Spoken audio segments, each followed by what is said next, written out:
It's a pleasure to be joining this Paris Peace Forum 2020 with this pitch presentation about this issue that you are seeing on the screen. That I'm thinking. Anna, are you uploading the presentation?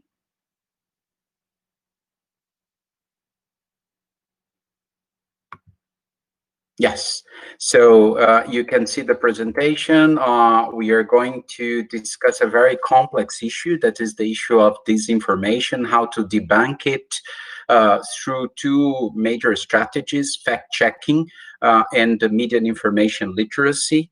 But first, let's start discussing what are the key issues related to this, as I said, very complex issue of disinformation. This presentation is taking place under a big project that UNESCO is implementing with the support of the European Union. This project is being implemented in Latin America and the Caribbean, in Africa, and in some countries in Asia and the Arab region. It's very interesting to note that we are dealing with some regional hubs of implementation, but also with specific national implementation in 9 countries. So let's speak a little bit about, as I said, the key characteristics of this issue. And as you probably know, one of the key questions is this discussion of disinformation a new problem?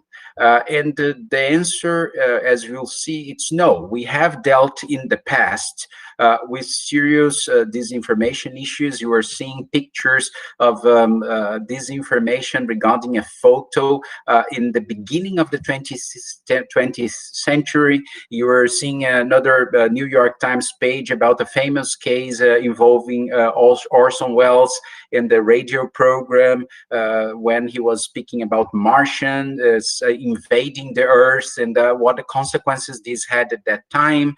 You were seeing a picture also of the judgment or the case related to the Rwanda genocide. So this is not new. We had this problem before. This quote from an American senator by the end of the 70s, mentioning the importance of separating opinions and facts, also shows that the concern regarding what is fact, what are facts, and what are opinions were also there before.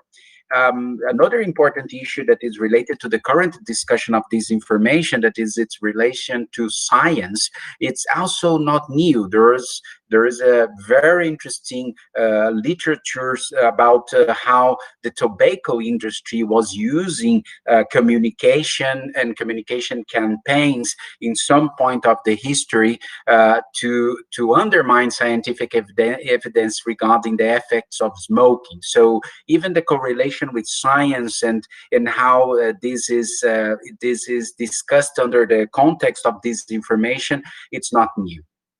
And also another important element of the discussions of disinformation, its relation with media and elections, it's also not new. There is a very, very strong research in this area of media and elections, showing the impact of false campaigns, falsehoods, and how this could be regulated before the internet.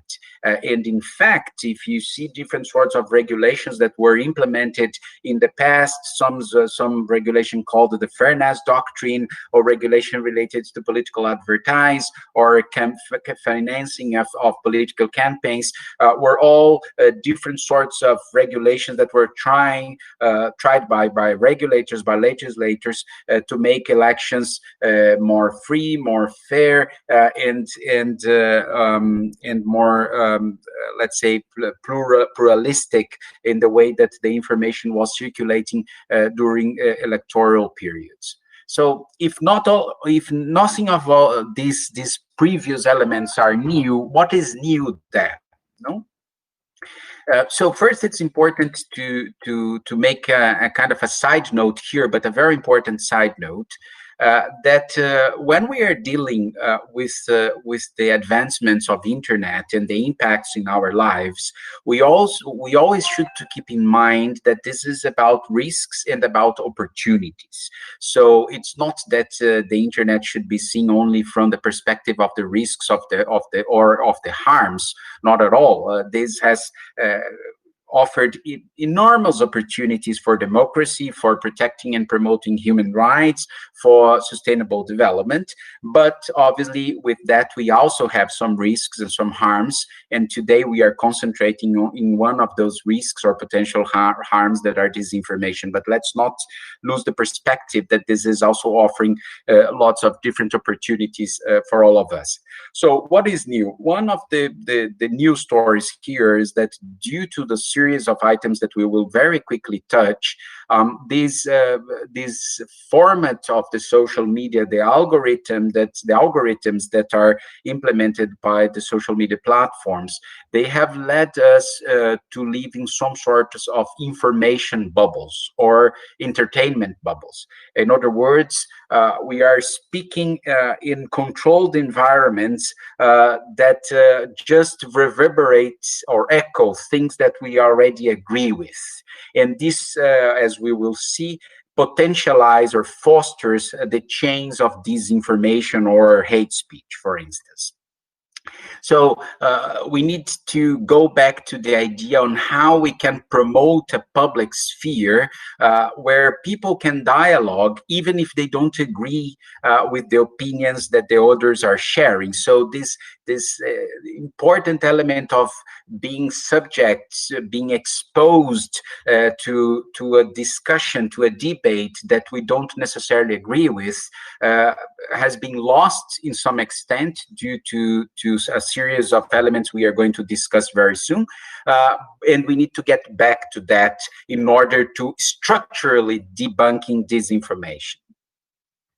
So what are these elements that are in a very, very quick overview that I was mentioning as key factors here? One is the actual structure of the internet. Internet should be seen like a card castle like this one, very complex one. And when you take one card of this castle, the entire structure can disrupt. So dealing with internet requires the understanding that the internet works like with several layers, like this graph there, and the reasons why we have problems like disinformation or hate speech are embedded in several of those layers, and therefore the policies to tackle structurally the problem is related to those different layers. So we need to be very careful with those policies because, as I said, when we pick one of those cards out of the castle, one of the problems is that we can interfere in the entire structure of the castle. So what are some of those features? What this graphic is very impressive that is taken from this book. One of these the problems with this structure, with this ecosystem in the internet, is that it leads to atomization. So you can see in this graph in the very beginning of the internet in the mid-90s, the average number of unique visitors per website, per URL, was around 120,000 unique visitors per URL. And you can see that in the graphic that now, when we are far away from the beginning of the internet, we have almost 0 visits per website.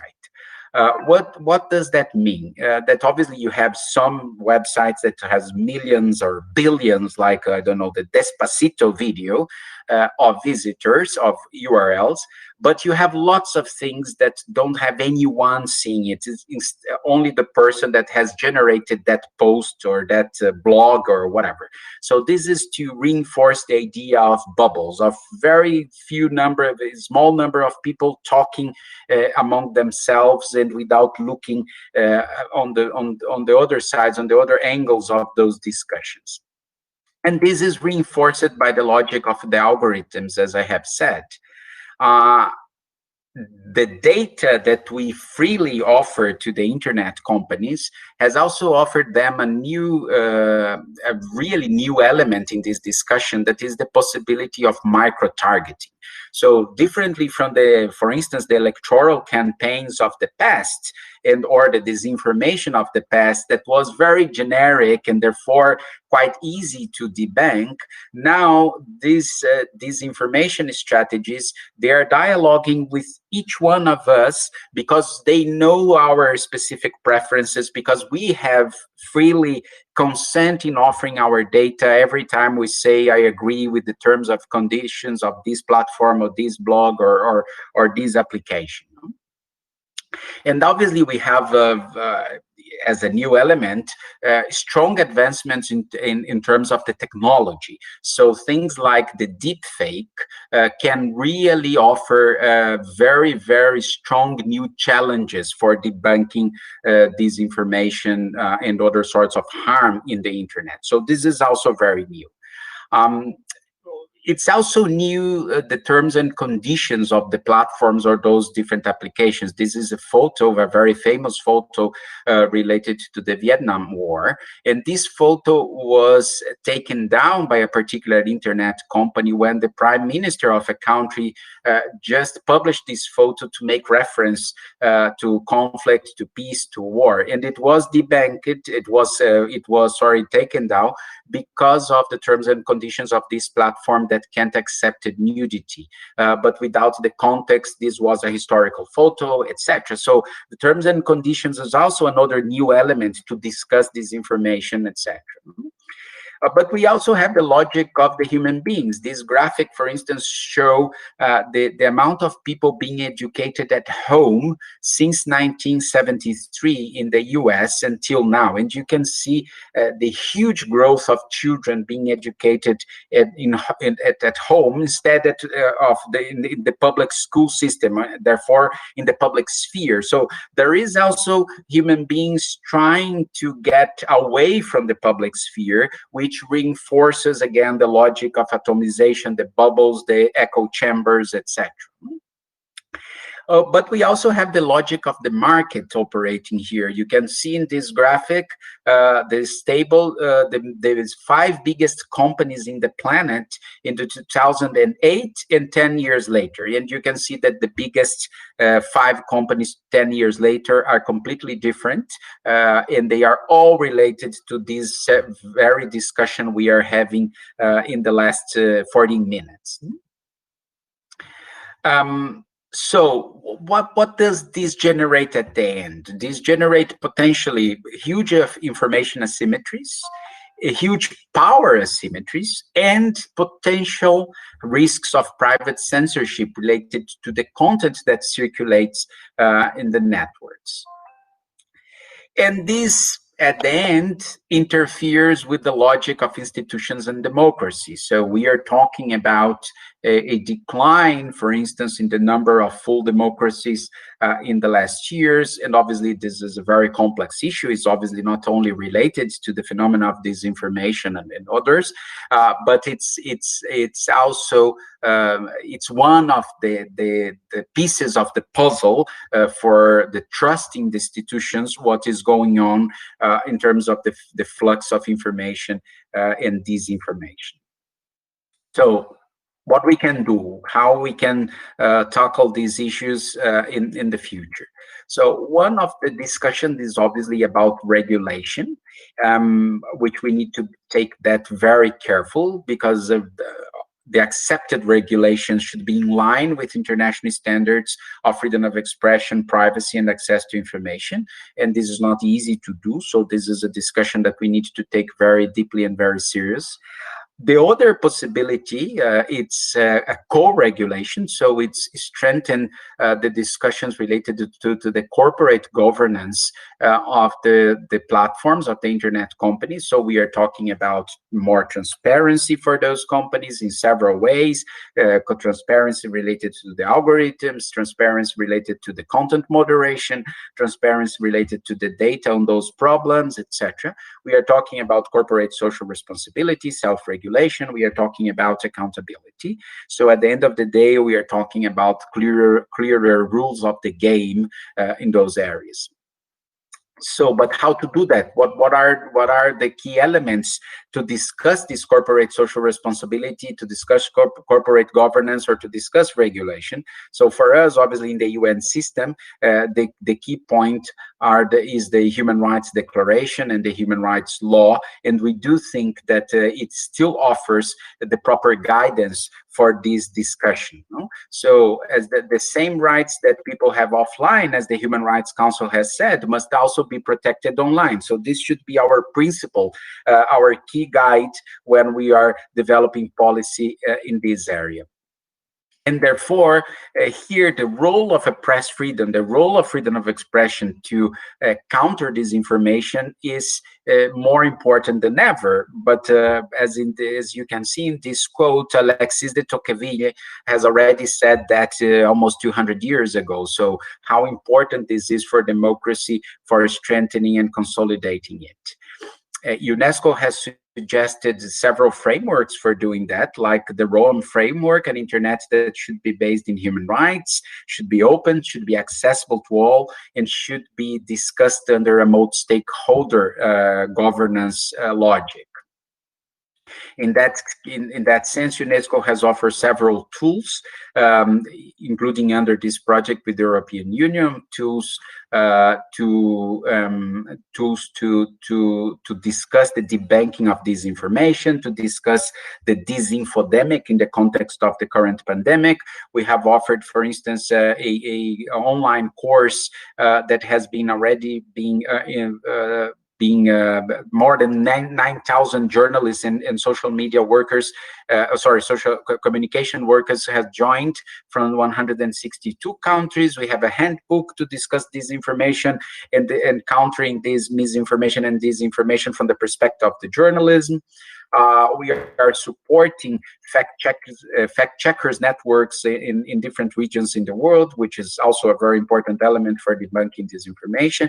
And very importantly, we are supporting different media and information literacy strategies. So this is the second element of this. On one hand, we need to strengthen the capacity of professional journalism and fact-checkers to debunk information. So this is very important. It's also related to the viability of the media companies.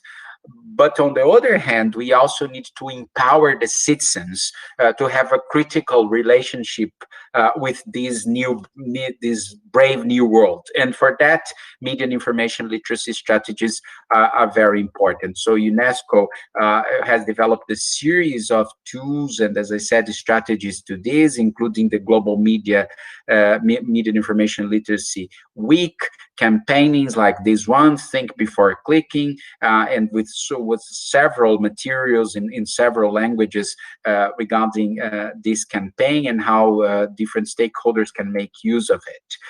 We also have in-depth materials like a specific curriculum for teachers, so how they can really intensify the pedagogical aspect of teaching media and information literacy in the classroom. And as I said, the media and information literacy, different meetings, networks of universities, of the Global Alliance for Partnerships on Media and Information Literacy, different strategies of UNESCO, obviously strategies that are coherent and comprehensive and reinforce each other due to the relevance of this particular issue. And as I said in the beginning, all of this is happening right now under the umbrella of this project that we are developing with the support of European Union, coronavirus facts, addressing the disinfodemic on COVID-19. So this project, as I said, is ongoing. Has established 4 regional hubs in Latin America, Sub-Saharan Africa, Eastern and the Horn of Africa, and Western Africa, and it's developing national activities in Afghanistan, Cameroon, Ethiopia, Haiti, Iraq, Kenya, Mozambique, Senegal, and Zimbabwe. And those initiatives are very much related to this theory of change that I have explained so far. So results like we already have engaged more than 500 journalists in this discussion in Iraq. In Ethiopia, there was a specific application via Telegram to discuss those issues with community radios. In Mozambique, more than 200 journalists were also involved. In Latin America, Latam Chequea is a strong partner in discussing fact-checking in that region, similar in Africa with our offices there. So I will stop here, and we have 9 minutes for questions. I will be more than glad to take some of those questions from you. I see that my dear friend Anna, that is helping us with this session, is already posting some of those in the chat. So I have a question here. How do you hope this edition of the Paris Peace Forum will support the work of your project? This is a very interesting question. I mean, several of the sessions, debates, speeches, the different schemes or formats of content sharing and knowledge sharing during this Peace Forum, Paris Peace Forum, is very much related to this issue and the issue that we are tackling through this coronavirus facts project. So we have several UNESCO colleagues following the Paris Peace Forum, and I'm sure that we will be able to learn from other experiences that can offer us some lessons learned that we can implement in our project. But also the networking is very important, because this is a global UNESCO initiative, and so I'm sure that we will be able to connect with very interesting resource people, projects, institutions that are circulating online in the Paris Peace Forum to together face this huge issue. And again, without synergies, without optimization, sorry, it will be very, very complex to debunk a huge issue like it is the current disinformation that we are facing. Another question, how do you coordinate or work with other similar fact-checking initiatives? As I said, as a global organization, UNESCO is actually mapping and connecting with several fact-checking initiatives under the same that are operating in the same regions that our project is being deployed. So I mentioned Latam Chequea in Latin America. We are also connecting with Africa Check in the African region, with the international fact-checking network. So and again, our teams are following the Peace Forum and will be more than glad to connect with other similar initiatives. So please do contact UNESCO, do contact me if you have ideas on how we can synergize and optimize our actions. There is another question on how do we coordinate with governments of the countries where the project is being implemented. UNESCO, as you know, is an intergovernmental institution. So we are in direct discussion with relevant member states in the different countries where the project is being implemented. But wider than that, from our headquarters in Paris, we are all the time in a constant contact with the delegations to further discuss how to debunk disinformation while always being in line with international standards of freedom of expression, access to information, and privacy, as I have mentioned before. This balancing is not that easy, but in our case, this is absolutely paramount. We do need to keep in mind that any policies to face this huge challenge should protect and promote the entire human rights agenda and not being selective here. So it's very important that the policies designed are in line, as I said, with the international human rights law, and that's the main aim of our constant dialogue with our member states. I have another question. Thank you for so many very interesting questions. How do you know whether fact-checking efforts are working and corrections are spreading faster than facts? This is a very good question. I mean, as I said, this is a very complex phenomenon. So fact-checking is just one piece of the puzzle. It can help in several ways, but it's not the only solution that is necessary to face the problem. So fact checking compared to the huge volume of this information, it's not enough. So that's why we also need to discuss the structural problems of this information. As I mentioned before, for instance, one of the issues, as I said, is the transparency of the internet companies. But we also should empower citizens through media and information literacy strategies. Of course, the media and information literacy strategies, they will obtain gains more in the medium term and long term time frame, while fact checking can have some concrete impacts immediately when we are discussing things like elections or the vaccines, etc. And we also need to empower the overall media structure, investigative journalism, etc., to be part of this very complex ecosystem that is needed to counter disinformation or even other harms like hate speech, for instance. No? Let me see here. Sorry, another question. So someone is asking about reference about our project. So if you go into this link that you are seeing there in the slides, you will find several different materials related to the project, but also the tools that I have mentioned, the different reports UNESCO has published this year about this topic of disinformation and disinfodemic and countering disinformation in the context of the COVID-19, but also in the context of elections, for instance. So please look into that particular link. And the last question, in what ways has fighting disinformation in COVID context generated new lessons for tackling broader and longer standing disinformation issues? This is a very good question. I think we have learned a lot this year, including learning a very important thing, that we don't know a lot of things. And we don't know a lot of things because we need to receive more information from the internet companies. They need to be able to be more transparent about the data regarding the flux of this information through the social media networks.